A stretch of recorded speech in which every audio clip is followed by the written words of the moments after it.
سنة 2015 حصلت جريمة تزوير أغرب من الخيال. 2 اتنصب عليهم وهم اللي اتحكم عليهم إنهم نصابين، وكانوا هيروحوا بغمضة عين لولا قسم الأدلة الجنائية اللي أنقذهم بطريقة جهنمية. لو عايزين تعرفوا القصة الحقيقية للحكاية دي وإيه اللي حصل فيها، كملوا الحلقة دي للآخر، وما تنسوش تشتركوا في القناة وتفعلوا الجرس. أنا رامز عادل، وده في ظروف غامضة.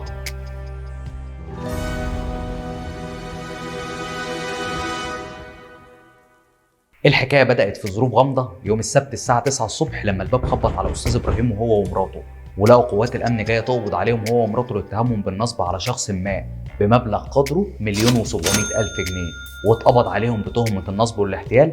بس كان قسم الادله الجنائيه ليه راي تاني خالص. الكلام ده كله حصل سنه 2016 لما استاذ ابراهيم ومراته مروا باصعب تجربه ممكن تكون مرت عليهم في حياتهم. بس خلينا نرجع بالزمن سنه 2015 تحديدا، لما مرات استاذ ابراهيم كان عندها حته ارض تقدر بحوالي 1,500,000 جنيه، وكانت عرضها للبيع. المهم جالها مشتري، والمشتري ده كان واحد من الشخصيات المهمه جدا في البلد، وفعلا عملوا عقد بيع وشراء بمبلغ 1,500,000، وكان معاها شخص تاني عشان خاطر يشهد على العقد، والبيع كان بنظام الدفعات على اقساط. وبعد التعاقد على طول خد الاستاذ ابراهيم ومراته اول دفعه من الفلوس، والمفروض ان الدفعه الثانيه تكون بعد 6 شهور. وفعلا بعد 6 شهور في استحقاق ميعاد القسط الثاني جم يدوروا على المشتري، لقوه فص ملح وداب.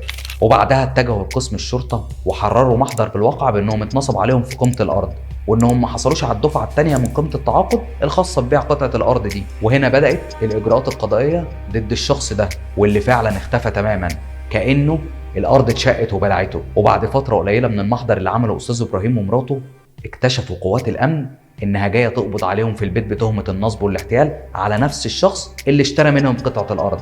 ركزوا معايا، انا عارف ان الموضوع بدا يتلخفن وابتديتوا تتلخبطوا، بس خليني اقول لكم ان القصه هنا وصلت لذروتها، والبوليس بلغهم انهم نصبوا على الراجل من خلال وصل امانه مراته ماضيه عليه. ده مش بس كده، ده الاستاذ ابراهيم نفسه جوزها ماضي كضامن على وصل الامانه ده، ووصل الامانه ده كان بقيمه اكبر من قيمه الارض، كان ب1,700,000 جنيه، وانهم ما سددوش الفلوس اللي موجوده في وصل الامانه، واترفع عليهم كمان قضيه اتهمهم فيها بالنصب.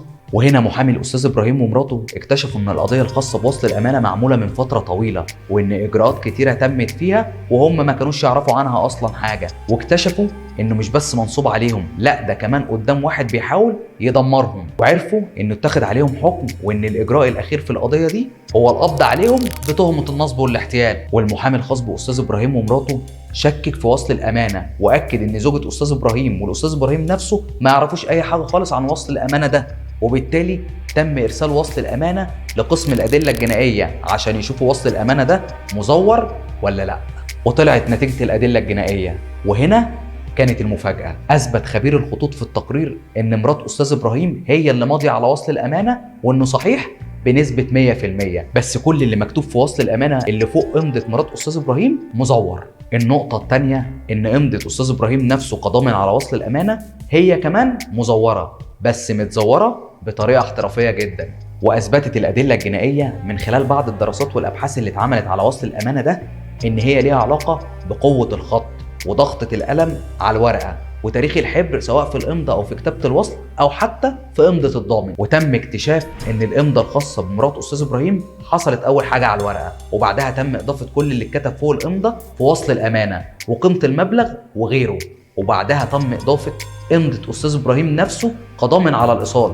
بس خبير الخطوط اكد ان في طريقه في التزوير اللي اتعملت في وصل الامانه دقيقه جدا. وبعد ما بعتوا التقرير لجهات التحقيق بداوا يدوروا ويحاولوا يعرفوا ازاي تم تزوير وصل الامانه ده، وازاي امضه مرات استاذ ابراهيم نفسه كانت سليمه. ومن هنا نرجع لوقت التعاقد الخاص بحته الارض اللي تمت قبل 6 شهور من تاريخ واقعه النصب. واللي حصل كالتالي، ان الراجل اللي اشترى حته الارض دي هو واحد من الشخصيات المهمه زي ما قلنا قبل كده. بس بعد ما الاستاذ ابراهيم ومراته خلصوا كل اجراءات التعاقد في بيع قطعه الارض، كان مهم جدا توثيق عقد البيع الخاص بالارض دي في الشهر العقاري. لكن هنا الشخصيه المهمه دي اللي اشترت منهم الارض قال لهم بدل ما نروح تاني يوم للشهر العقاري ونقف في الزحمه والدوشه، انا عندي علاقات كويسه جدا واقدر ابعت لكم مندوب من الشهر العقاري يجي لنا هنا لحد البيت وهيخلص لنا كل الاجراءات، ونقدر كمان نسلم العقود من غير اي مجهود ولا تعب. وطبعا الموضوع ده بسطهم جدا. وبعد بيع قطعه الارض بكام يوم مرات الاستاذ ابراهيم كانت موجوده في البيت لوحدها، وده طبعا كان مترتب. فجأة الباب خبط عليها، فتحت الباب لقيت واحدة بتقول لها إنها مندوبة من الشهر العقاري، وبعتني فلان الفلاني اللي هو طه فهم عشان نوثق العقد، وإن معاها كل أوراق عقد بيع الأرض اللي هم لسه مخلصينه من كام يوم، وطلبت منها إنها تمضي على استلام الأوراق الرسمية.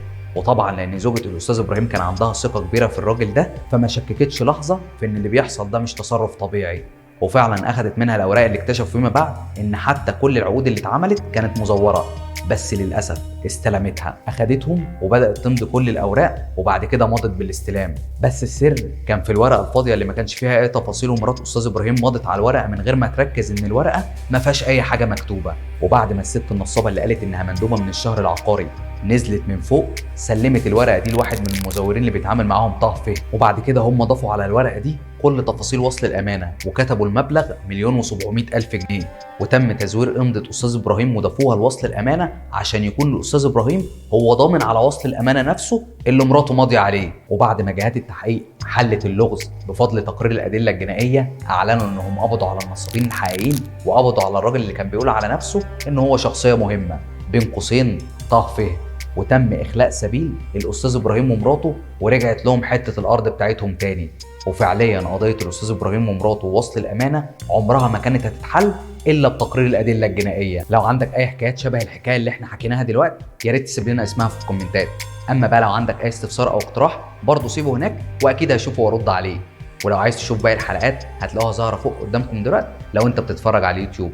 اما بقى لو انت بتتفرج على اي منصه تانية هتلاقوا اللينك في اول كومنت تحت الفيديو. وما تنسوش تتابعوا حساباتي اللي موجوده في الديسكريبشن تحت الفيديو.